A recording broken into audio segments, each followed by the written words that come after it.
Guys, आप लोग कैसे हैं? उम्मीद करते हैं अच्छे होंगे। तो हम ठीक छोटा सा गाना रख रहा है, आप लोग का पसंद आने से लाइक शेयर सपोर्ट जरूर कीजिएगा दोस्तों।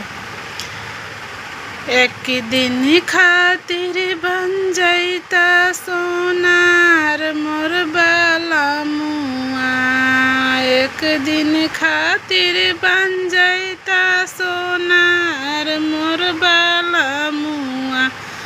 सास के लैहा हारा बाना नंद ललैहा टीकाबा, सास ललैहा हारा बाना नंद ललैहा टीकाबा।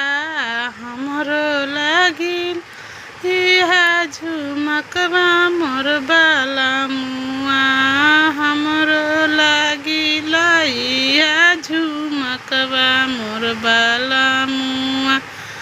एक दिन खातिर बन जइहा सोनार मोर बाला मुआ।